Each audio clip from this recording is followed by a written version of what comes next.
Facts to know.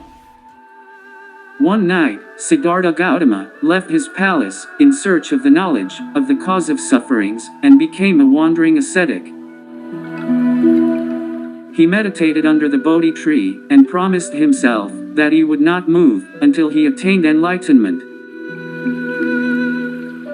He meditated for several days and visualized his entire life and previous lives.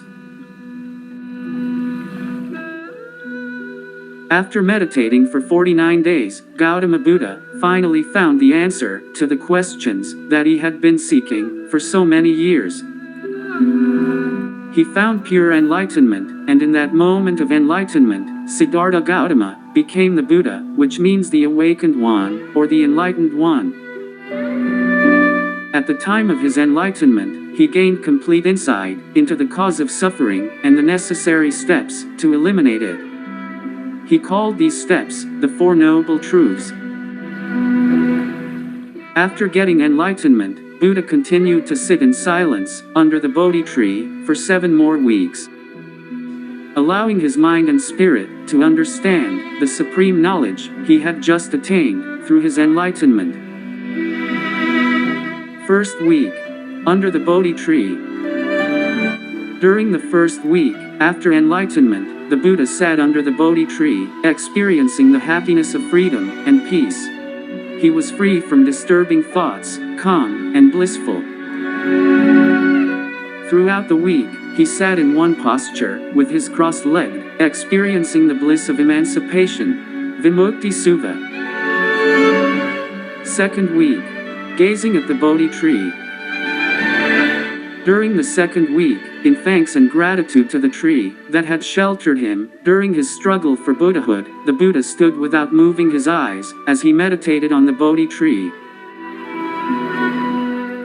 thus teaching a great moral lesson to the world. Following this example, it is the custom of Buddhists to pay respect to not only the original Bodhi tree, but also to the descendants of the Bodhi tree that still thrive today.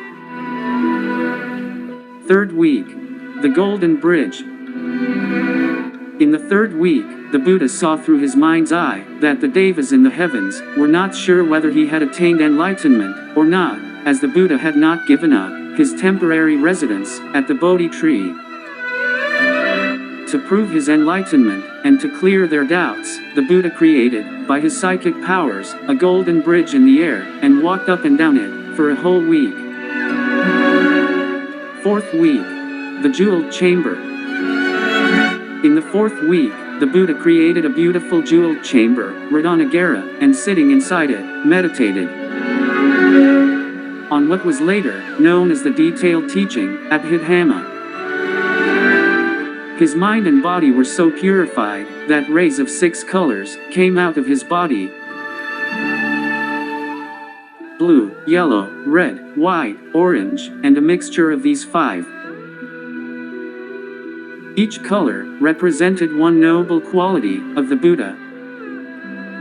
Yellow for holiness, white for purity, blue for confidence, red for wisdom, and orange for desirelessness. The mixed color represented all these noble qualities. Today, these 6 colors make up the Buddhist flag. Fifth week, Brahmana and 3 girls. During the 5th week, while meditating under the Ajapala banyan tree, a conceited Brahmana came to see the Buddha and asked him how one becomes a Brahmana and what are the conditions that make a Brahmana. The Buddha replied, that Brahmin who has discarded evil without conceit, kuhamka, free from defilements, self-controlled, versed in knowledge, and who has led the holy life right, would call himself a Brahmana. For him, there is no elation anywhere in this world. One becomes a perfect Brahmana by one's deeds and not by birth. 3 most charming girls, called Tana, Arati, and Raga, the daughters of Mara, came to disturb his meditation. They danced around the Buddha in a most seductive and charming manner, and did everything to tempt the Buddha, to distract him, to watch their dance. Yet the Buddha continued to meditate, unperturbed. Soon the girls got tired, and left him alone. 6th week. Under the Mukulinda tree. During the 6th week, the Buddha then went and meditated at the foot of a Mukulinda tree. It began to rain heavily, and the huge Mukulinda Nagaraja, King Cobra, came out and coiled his body 7 times around the Buddha to keep him warm, and placed his hood over the Buddha's head to protect him from the rain. After 7 days, the rain stopped, and the snake changed into a young man, who paid his respects to the Buddha. The Buddha then said, "Happy are they who are contented. Happiness is for those who hear and know the truth. Happy are they who have goodwill in this world towards all sentient beings. Happy are they who have no attachments and have passed beyond sense desires. The disappearance of the word, I am, is indeed the highest happiness." 7th week. Under the Rajeev Tana tree. During the 7th week, the Buddha meditated under the Rajeev Tana banyan tree.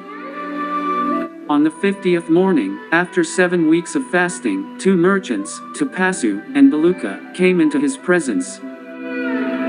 They offered the Buddha rice cakes and honey to break his fast, which he accepted in a bowl, provided by the 4 regent gods. The Buddha told them some of what he had found in his enlightenment. These 2 merchants, by taking refuge in the Buddha and his Dharma, became the first lay followers in the Buddhist world. There was no Sangha, order of monks and nuns, then. They asked the Buddha for something sacred, object of worship, to keep with them. The Buddha wiped his head with his right hand, and pulled out some hair to give to them. These hair relics, called Kesha Datu, were later reputed to be enshrined by the merchants on their return home to what is now known as Burma, in the Shwedagon Pagoda in Rangoon. Thanks for watching the video. For more update to my new videos, press the bell icon. And please don't forget to like, comment, share and subscribe to support my channel. Thank you.